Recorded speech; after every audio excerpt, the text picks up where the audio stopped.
So the threads inside my rear caliper here are pretty screwed up. And when I have the bolt in there, I have this bolt in there, I noticed it was slightly crooked, like the bolts have been either been cross-threaded when taken in and out, or it was just maybe a little loose and the back and forth action of the caliper kind of wallered up out the threads. So there's still a lot of mass in here. I don't know if you can really see or not. So it's not completely stripped out.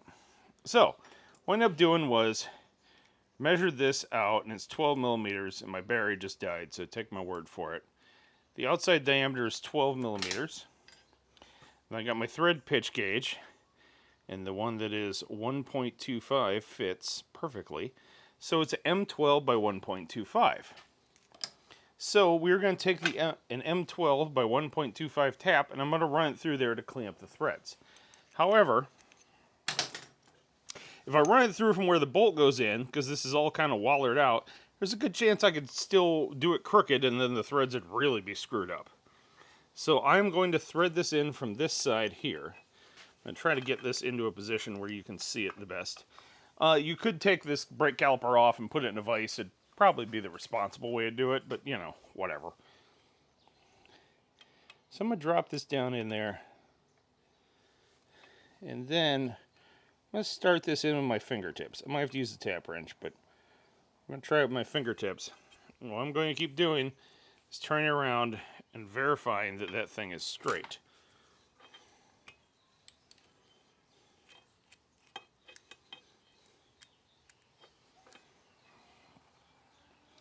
So as we move this back and forth here, we're going to do this with a really light touch because we want it to find center on the good threads that are still in there.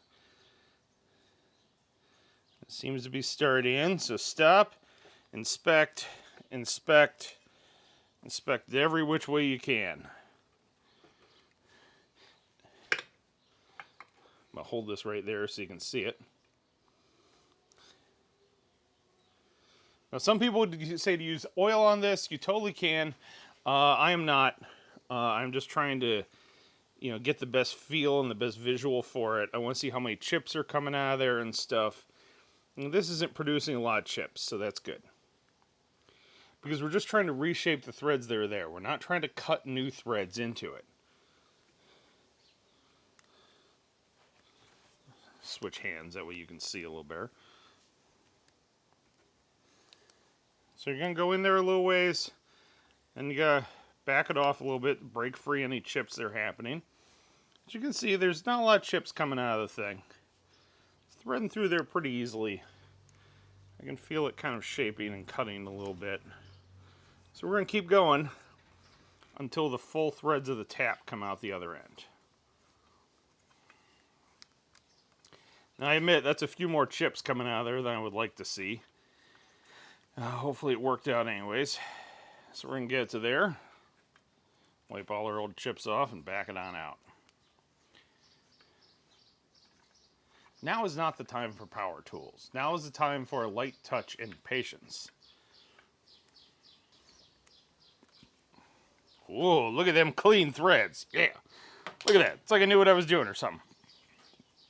Blow the dirt and chips out of it. Compressed air also works. Then take your bolt that once went in there, thread in from the proper direction. Again, nice light touch. And I can feel already that it's threading in there nicely. A lot nicer than it did before. Now, when I hold it up, it looks square to this surface. Now, when I slide this caliper back on this bracket here, and I thread this bolt in, I just realized the proximity to of this line is probably how it got screwed up. It does sit really close to that. There, now this caliper floats back and forth on here. Nice and smooth, as it should. Where before it was kind of just flexing side to side because this upper pin was a little crooked. So, there you go. That's how you fix your threads.